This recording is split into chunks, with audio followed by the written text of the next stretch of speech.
I'm deeply honored to provide this commentary and to extol Dr. William Kane on behalf of the sponsors and the AOA. This to me is a meaningful recognition. It's meaningful to me personally, it's meaningful for our department colleagues at Northwestern University, and it's meaningful for our field of orthopedic surgery. Dr. Bill Kane had touched those beyond the field of orthopedic surgery with his commitment early on to diversity and as a role model of this. And he is an example of commitment to the individual, regardless of race or gender. Some may be aware of Dr. Kane's having been affected by childhood polio, and on rounds and about the hospital, he was readily recognized by his characteristic gait. He advocated for me in further advancement in academics and teaching, and has been integral to my career and career trajectory, and the career trajectory of so many others. Dr. William Kane was energetic, enthusiastic, he loved a great story and a laugh, and he was a major presence. He was beloved by his patients and their families, and I was able to see this firsthand as a student and later as a resident in our training program, where he served as chair at Northwestern University. It's entirely right and appropriate to honor and recognize Dr. Kane as an AOA Pillar in the field of orthopedic surgery, and I'm pleased to do so.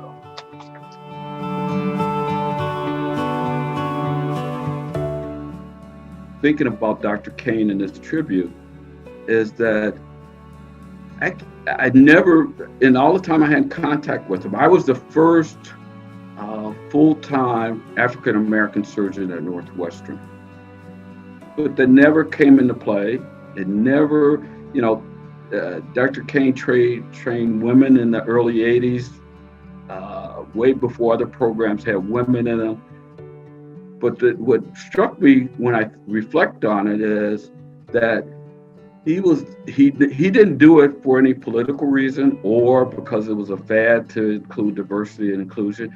Every individual he did it was based on their character and their work ethic. It had nothing to do with their gender or their racial makeup. At the time he was chairman, there were 10 residents per year. We were the second largest program in the country. And his touch of all the different people that he trained will go into perpetuity, is that he has affected me personally. I owe my old orthopedic career from beginning to almost end to Dr. Kane.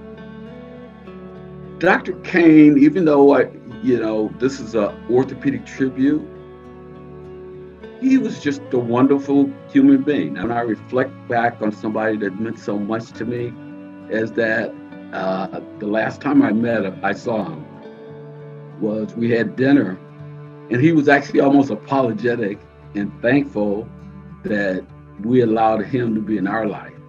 And it should have been the other way around.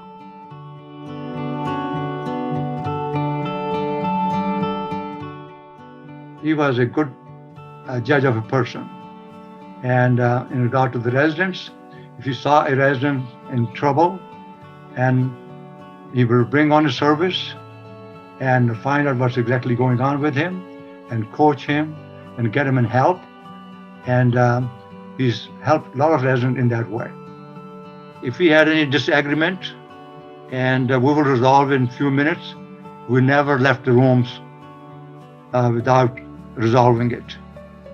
And the other thing I want to say is that when he was alive, and we promised each other that whoever goes first, the other person will come and join to his funeral. And unfortunately, it was my good luck or bad luck that I had to attend his funeral. And I miss him a lot.